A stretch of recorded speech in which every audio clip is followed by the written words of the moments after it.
প্রাণী সম্পদ বিকাশ দপ্তরের বিলোনিয়া প্রাণী চিকিৎসালয়ে নবনির্মিত ভবনের শুভ সূচনা করলেন মন্ত্রী সুধাংশু দাসের হাত ধরে। বুধবার সকাল 12:30 নাগাদ বিলোনিয়া জেল রোড স্থিত প্রাণী সম্পদ বিকাশ দপ্তরের কার্যালয়ের সামনে এই উদ্বোধনী অনুষ্ঠানটি হয়। অনুষ্ঠানের শুরুতে নবনির্মিত প্রাণী চিকিৎসালয় ভবনের ফলক উন্মোচন ও ফিতা কেটে দ্বার উদ্ঘাটন করেন প্রাণী সম্পদ বিকাশ দপ্তরের মাননীয় মন্ত্রী সুধাংশু দাস। এদিনের অনুষ্ঠানে মাননীয় মন্ত্রীর সাথে ছিলেন বিধায়িকা স্বপ্না মজুমদার, বিলোনিয়া পুর পরিষদের চেয়ারম্যান নিখিল চন্দ্র গোপ, জেলা পরিষদের সভাধিপতি কাকুলি দাস দত্ত, সহ সভাধিপতি বিভীষণ চন্দ্র দাস, ঋষ্যমুখ পঞ্চায়েত সমিতির চেয়ারম্যান বকুল দেবী দেবনাথ, ভারত চন্দ্রনগর পঞ্চায়েত সমিতির চেয়ারম্যান পুতুল পাল বিশ্বাস, প্রাণী সম্পদ বিকাশ দপ্তরের আধিকারিকরা সহ অন্যান্য অতিথিরা। এআরডিডি প্রকল্পে 118 কোটি 10 লক্ষ টাকা ব্যয়ে নির্মিত হয় প্রাণী চিকিৎসালয়ের ভবনটি। মন্ত্রী সুধাংশু দাস আলোচনা রাখতে গিয়ে প্রাণী চিকিৎসালয়ের বিভিন্ন সুযোগ সুবিধা সহ দপ্তরের অন্যান্য বিস্তৃত তথ্য তুলে ধরেন প্রাণী পালক সহ অনুষ্ঠানে উপস্থিত সাধারণ জনগণের সামনে। দপ্তরের উদ্যোগে বিভিন্ন সরকারি সুযোগ সুবিধাগুলি গ্রহণ করার জন্য তিনি আহ্বান রাখেন সকলের কাছে। 5 টাকা বা 10 টাকা দিয়ে রেজিস্ট্রেশন করতে হয়, এটাই তো বিমল বাবু?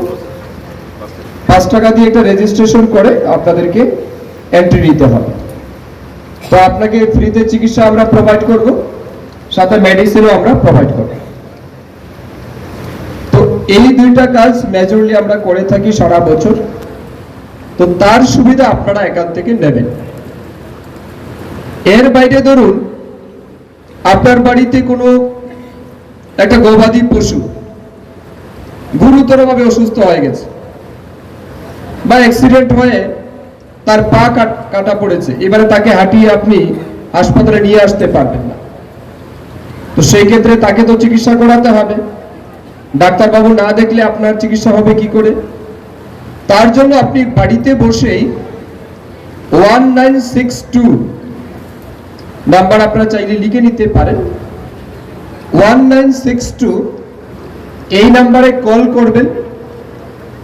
আমাদের ডাক্তারবাবুরা অ্যাম্বুলেন্স নিয়ে আপনার বাড়িতে যাবে। এই ফ্যাসিলিটিকে আমরা বলছি মোবাইল ভেটেরিনারি ইউনিট। এই যে এখানে অ্যাম্বুলেন্স গাড়ি দেখছেন আপনারা পেছনে দাঁড়িয়ে আছে। আমরা জানি মানুষের স্বাস্থ্য কেন্দ্রে অ্যাম্বুলেন্স থাকে, কিন্তু এই প্রথমবার আমাদের প্রধানমন্ত্রী মোদীজির নেতৃত্বে ওনার দূরদর্শী মানসিকতায় পুরো দেশেই এই মোবাইল ভেটেরিনারি ইউনিট আমরা চালু করেছি, যাতে করে আপনার বাড়িতে আমরা চিকিৎসা পরিষেবা পৌঁছে দিতে পারি। তো 1962 তে আপনারা ফোন করলে ডাক্তারবাবু বা প্যারামেডিক্যাল স্টাফ যারা আছেন, ভেটেরিনারিয়ান যারা আছেন, তারা আপনার বাড়িতে যাবে এবং ফ্রি অফ কস্ট আপনার পশুধনকে চিকিৎসা প্রোভাইড করবে। তো এটা বিলোনিয়া প্রতিনিধির রিপোর্ট, এশিয়ান টাইমস।